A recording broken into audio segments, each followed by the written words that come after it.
The photo everyone is calling Zhang Linghe's mother stepping into public view for the first time was never supposed to be visible at all. It was deliberately blurred out over a year ago.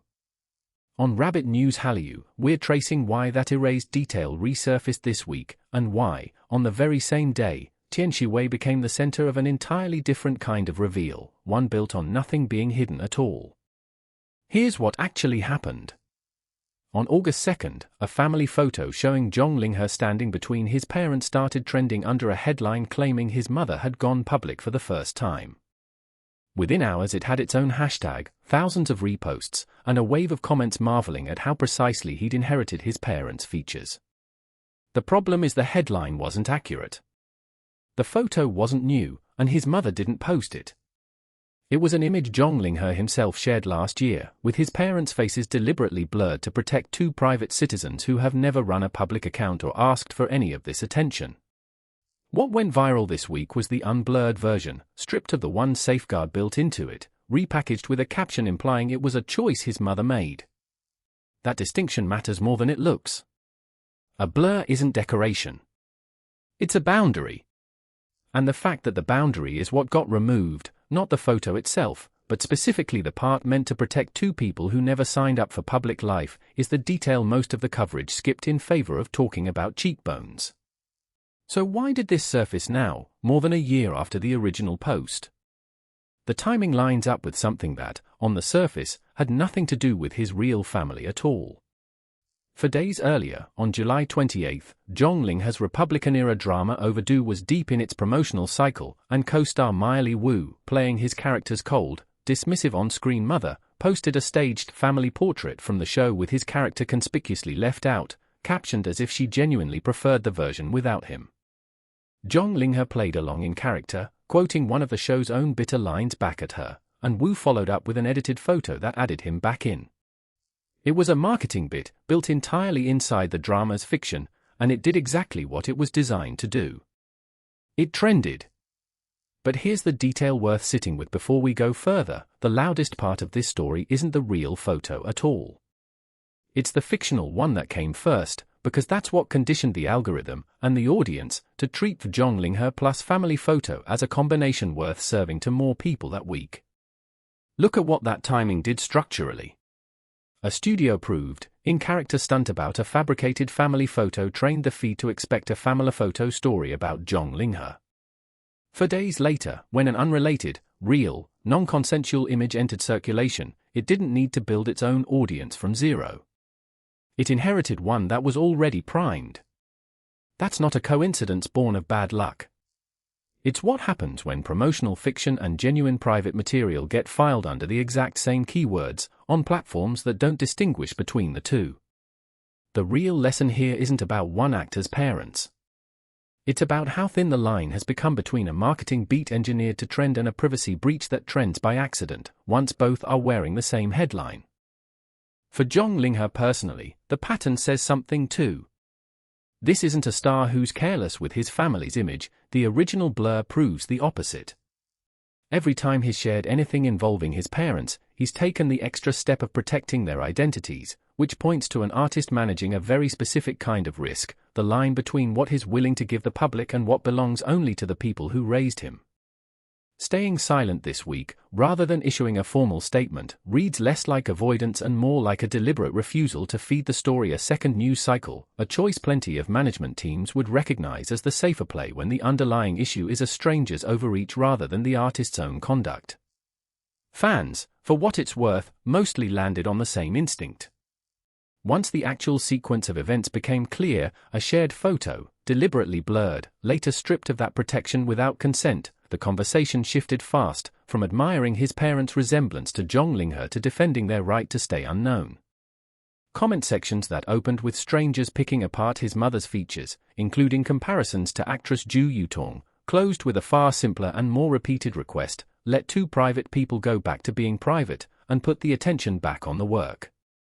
Now here's where the same week gets genuinely strange, because just as one actor's story was about something real being exposed against his family's wishes, another actress became a headline for the opposite reason, because absolutely nothing about her needed exposing at all. Tian Xiwei and Yitian's drama Genius Girlfriend premiered on IQIYI's Love Theatre on August 2nd, the same day Zhang Linghe's family photo was trending, and it carried its own quiet anomaly. Both leads are performing under their real, legal names. Tian Xiwei, born in Chongqing in 1997, has used her birth name since debuting in 2018. Yitian, from Hangzhou, has done the same since his own debut. Neither ever adopted a stage name, which in an industry built almost entirely around constructed screen identities is unusual enough that it became a trending topic the moment audiences actually noticed. Think about what that reaction reveals. Nobody was surprised because anything about those two names was scandalous. They were surprised because they'd assumed, by default, that famous names are constructed, chosen for how they read on a poster, easier to trademark, easier to keep separate from the private person underneath. When two names turned out to be exactly what was printed on a birth certificate, that ordinary fact read like a plot twist, purely because audiences have been trained to expect otherwise. That's not a small shift in how people watch this industry. It means the base assumption that public-facing entertainment content is manufactured by default has become strong enough that authenticity, when it shows up unfiltered, now functions as a surprise rather than the baseline anyone expects. Genius Girlfriend itself is adapted from a novel by Su Guangxiong, following 2 decades in the lives of a gifted young woman and a top student as they move from classmates to colleagues, built around what the marketing calls a romance of intellect rather than spectacle. It's the directorial debut of Tian Xiwei, previously known for the X-Files film series, working from a script by Sun Chijuan.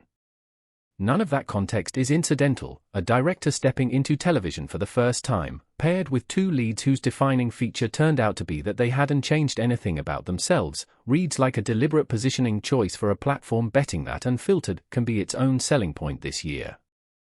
The 2 leads' chemistry has also been building in public through variety show appearances, including one moment where Tian Xiwei named their competition team after Yitian himself, using a mahjong pun on winning outright, and visibly caught him off guard before he worked out the joke. Entertainment coverage building up to the premiere has gone as far as comparing that pairing's on-screen dynamic to her earlier on-screen partnership with Zhang Linghe in Pursuit of Jade, worth noting strictly as a fan and press comparison of professional chemistry between 2 separate sets of co-stars, not a claim about anyone's personal life. There's also a wider distribution angle worth flagging, because neither story is staying inside China's domestic internet the way this kind of confusion once did. Overdo is running internationally on IQIYI's global platform with subtitles across more than a dozen languages, reaching audiences who never saw the in-character family photo joke that started this whole chain reaction and are now encountering the real privacy story with zero context for how it began. Genius Girlfriend is following the same export path through IQIYI's international library. For platforms actively courting overseas viewers as part of a broader CN soft power push, That Gap Matters, a story that reads as a light-hearted, well-explained inside joke to domestic fans can land as a genuine privacy scandal to a first-time international viewer scrolling past it cold, with no way to tell a scripted promotional beat from an actual boundary violation. Put both stories side by side and the broader industry trend gets easier to name. One actor had a protective boundary, a blur, stripped away and repackaged as a reveal that never actually happened. 2 other actors had nothing to strip away at all, and that absence of concealment became a story on its own. Different mechanics, same underlying condition, an audience so conditioned to treat celebrity as manufactured content that both the removal of a safeguard and the total lack of one register as news. None of this makes either story more or less real than the other. What it does is put a number on how far the assumption of artifice has traveled inside this industry, when a redacted photo and an unaltered name can trend in the exact same week for the exact same underlying reason, because either way, someone assumed nothing about a celebrity is exactly what it looks like on the surface. If you're the kind of viewer who wants the story behind the story, the quiet signal most coverage skips entirely. That's what Rabbit News Hallyu is built for every week. Subscribe if you'd rather have analysis than another headline.